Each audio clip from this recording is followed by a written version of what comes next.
Hey there, I'm Philippe. Today we'll be talking about the Master in Public Administration.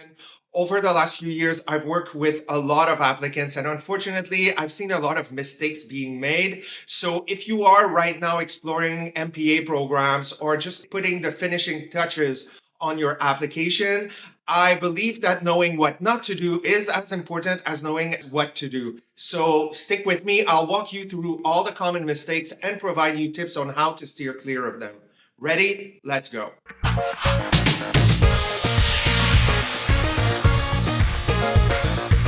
The main mistake I see a lot of applicants making as they go through the admissions process for MPA programs is not considering how competitive MPA programs really are.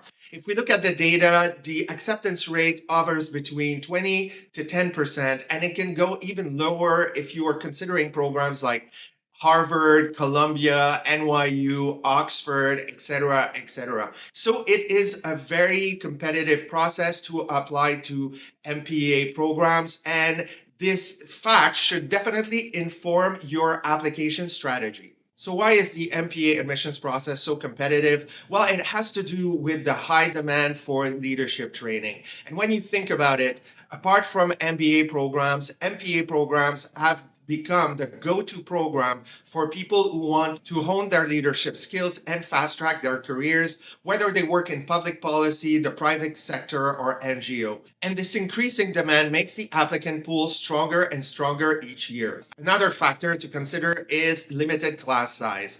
A lot of MPA programs want to create a really tailored approach to the curriculum. They want to create small cohorts where everybody gets to engage deeply with the material. They want to stimulate discussions, and they want to provide their students with a tailored approach to working on their leadership skills, which has a huge effect on the number of spots available. Lastly, one of the great factors that has an impact on the acceptance rate has to do with the fact that when you are applying to an MPA program, you're not only competing with people from your own country, but you are competing at the global scale. MPA programs are highly sought after across the globe, which makes it very difficult to get admitted. So as you can see, programs are very competitive, and this should inform your application strategy, which means that you should really work on each part of your application and make sure that they are top notch. All the pieces of your application should be carefully crafted to increase your chances of getting admitted into your target program.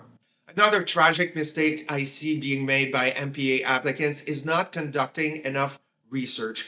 As you probably know by now, or as you are probably about to find out if you start researching programs, there are a lot of options in terms of MPA programs at the global level, and there's a lot of difference between each program. So as you move forward with your application, it's really important to make sure that you're going to be selecting the program that aligns perfectly with your career goals. For example, if you look at the SIPA school at Columbia, they have your regular MPA program. They offer an MPA in Public Economics Management.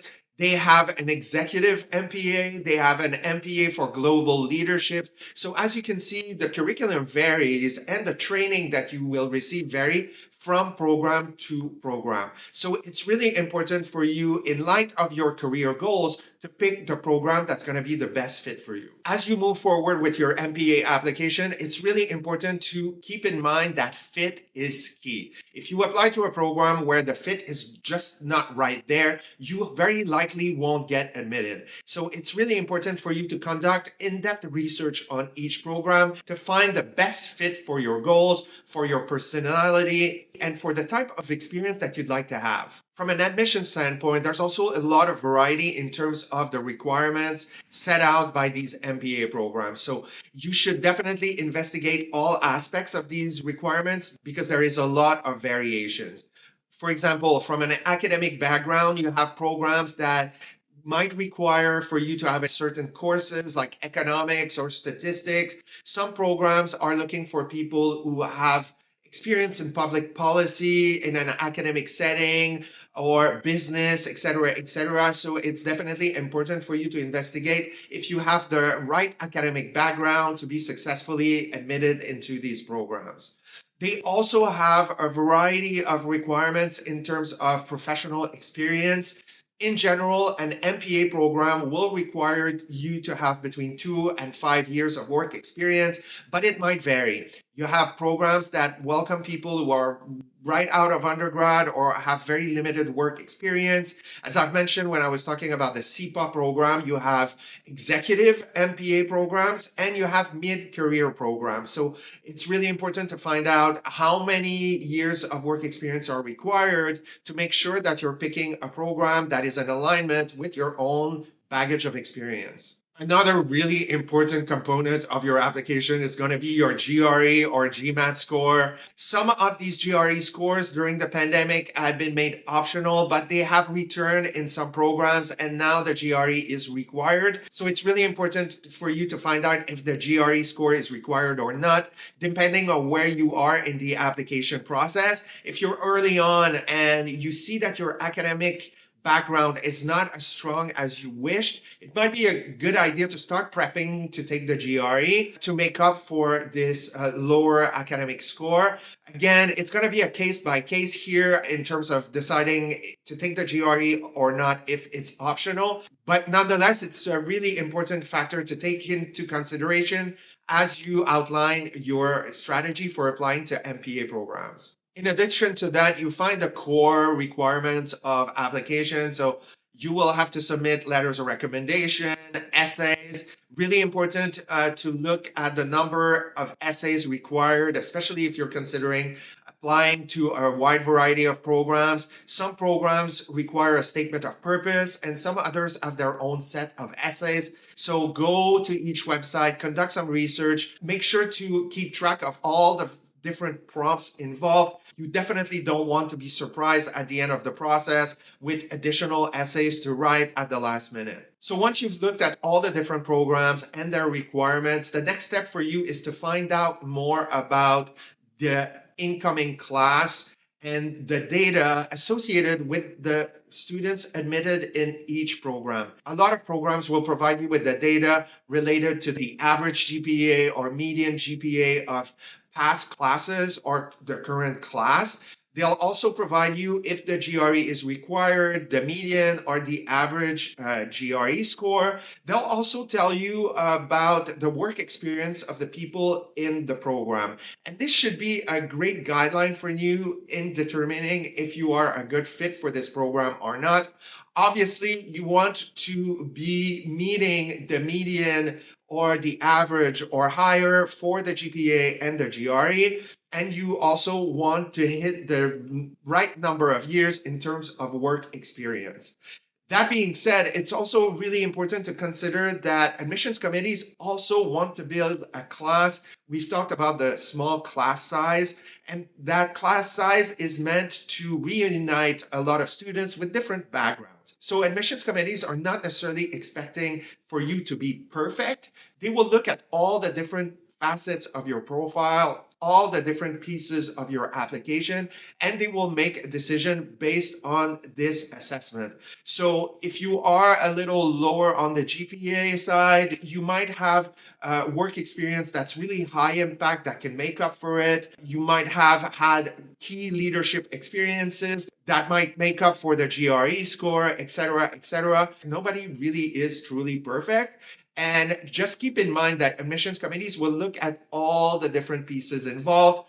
That being said, it's also very important for you to be realistic in your approach to MPA programs and to have a wide variety of programs in your strategy. So it's a good idea for you to hit the top ones, but you should definitely also consider programs where the likelihood of you getting admitted is higher. By the way, as you've probably seen, applying to MPA programs involve a lot of different pieces, and sometimes it can be overwhelming as far as what you need to bring forward for you to apply successfully on time. So if you are in this process and you're feeling overwhelmed, I highly encourage you to take a look at my graduate school application timeline that you can download on your phone or on your computer to make sure that you check all the boxes as you move forward with the application process. I have left a link in the description box of this video. And the good thing about this is that it is completely free. I also offer a wide variety of resources, so make sure to take a look at the description box. Hopefully these tools will help you be successful as an MPA applicant. Another really common mistake I see when I work with people who are applying to MPA programs is that they tend to put a lot of focus on their academic achievements. They get bogged down about their GPA or their GRE, and they also forget that their career goals are definitely something that are going to have a huge impact on admissions committees. Admissions committees want to build a class. They want people to obviously be very successful in the context of the classroom. They want them to have good grades, to finish, etc., etc. But another of their goals is to identify people who will be the future leaders of tomorrow. And their reputation heavily relies on the fact that they have a lot of graduates in key positions all over the world. So as you move forward with your application, it's really important for you to be extra clear about your career goals. You should be sharing your short-term career goals, meaning what you want to do post-graduation, and your long-term career goals, meaning that you should convey an overall sense of how you see yourself grow professionally in the next 10 to 15 years. It has to do with specific positions, of course, and organizations that you'd like to work for, but also it has to do with the type of impact that you'd like to have immediately post-graduation and in the long term. So coming on strong with really concrete career goals in the short and long term is a great way to alleviate any of the worries that admissions committees might have when they look at you in terms of your profile. They want to see evidence that you will not hesitate or that you won't be wishy-washy about what you want to do post-graduation. They want people who are laser-focused professionally. And if you want to increase your chances of getting admitted, this is something that should be front and center in your application. Another very common mistake that I see being made is that people might have identified programs that are a great fit for them, but they don't demonstrate that fit throughout their application, mainly in their essays and in their interviews. So it's really important once you have targeted programs that you feel are a good fit for you in terms of what you expect, in terms of experience, they completely align well with your goals, is to make sure that you are going to demonstrate this fit to admissions committees.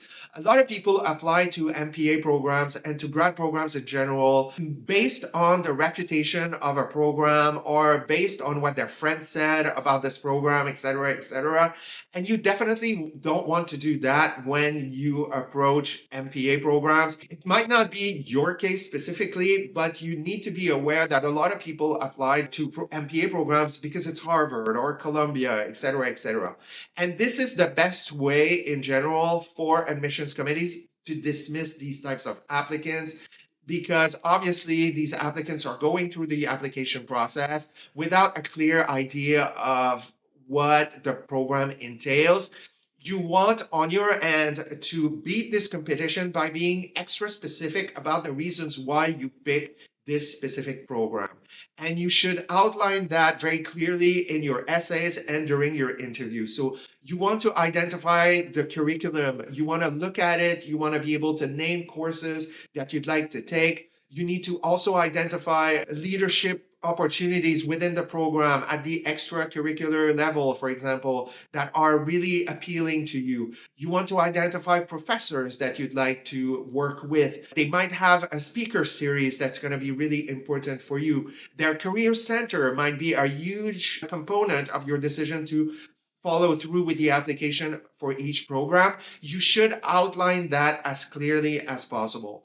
On the one hand, it's a great way to flatter their ego a little by telling them how great they are, but it's also a great way for you to share with them that you are aware of their key strengths and that these key strengths align very well with what you're seeking. In a certain way, you are justifying your application, and it should not have to be about bragging about your achievements per se in your essay. It's more about telling them, look, this is my profile. This is what I want in terms of experience. These are my career goals. and your program fits perfectly in my career plan, and I have selected your program for this reason, this reason, this reason, etc., etc. Now that we've talked about fit, let's talk about standing out. The goal of the admissions process at the graduate level is for you to demonstrate how you stand out from other applicants. So we've seen already that fitting in does not necessarily mean having the same profile as other people. It's all about justifying your choice of a school. Standing out the same way should be around your achievements. And this should be, in my opinion, done in your resume. The resume that you might have right now on your desk or in your computer that you've used to get a job is not going to be sufficient in the application process for MPA programs. It definitely needs to be tweaked. And you should not send the same type of resume that you had as a job seeker to a graduate school. It definitely needs to be rethought because it fulfills a different function. And that function is obviously showing how you differ from other applicants. So instead of describing what you have done in the past in your resume, you should use it as a way for you to demonstrate how you stand out from others. So you should highlight leadership.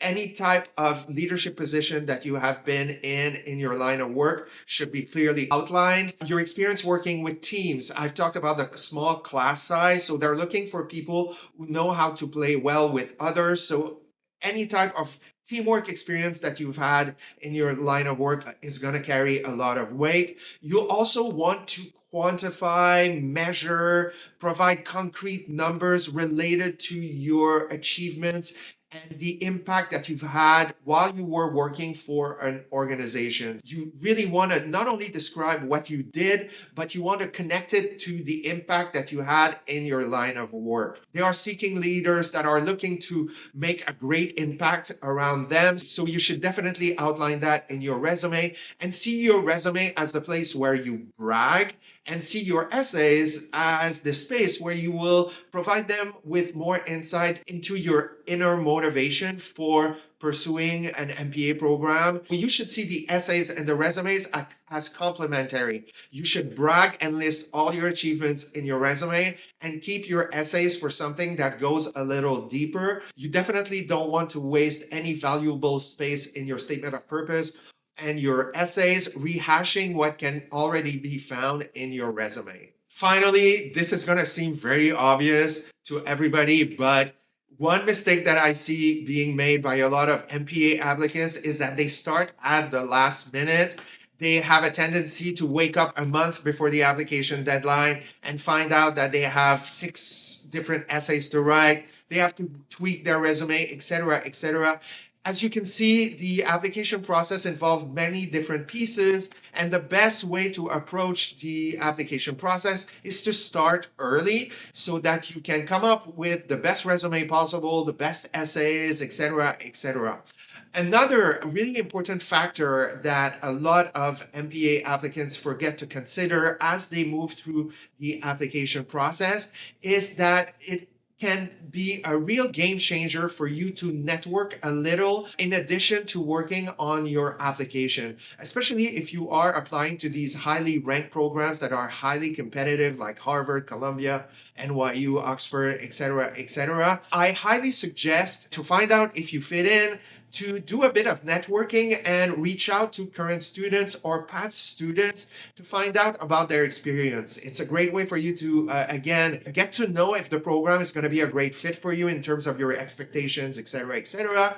But you will also gain a lot of access to information that might not be found on the website. In my opinion, it provides you with a clear idea of where you are going as an applicant.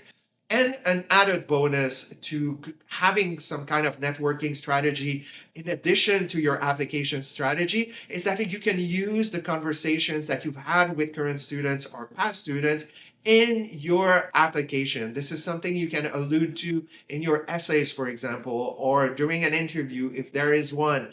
In addition to the application process, you want to create other points of contacts with these programs to convince them that you are going for this program for all the right reasons.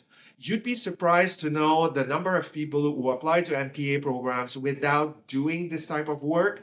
They think, oh, I have this great profile, and they don't necessarily take the right steps to convince admissions committees that they're really excited about this program, that it's the best fit for them, etc., etc. And admissions committees tend to favor people who have gone beyond the website, beyond the usual road, especially as I mentioned, if they're highly competitive. Taking these steps can have a huge impact on your overall success as an MPA applicant. So I highly encourage you to do a bit of networking. And for you to be able to do that, obviously you need to start early. So if I were you, hopefully you are early on in the process, but you want to take a few months before the deadlines to make sure that you have all the pieces together and that you go through the application process successfully. So that's all, folks. I hope these mistakes are enlightening to you, that they are providing you with a few key things to keep in mind, not to do as you move forward with the application process. If you enjoyed this video, please press the like button or subscribe. I'll be continuing to provide videos related to grad school application, how to leverage your experience in grad school, etc., etc. And if this is something that interests you, I welcome you to the community. If you have more questions about the resume or the personal statement, I highly encourage you to look at these two videos in which I provide you with more insight on how to approach your personal statement, what to write about, etc., etc., and how to tweak your resume for graduate school admissions. Again, thanks a lot for watching this video, and I will see you in the next one. Bye.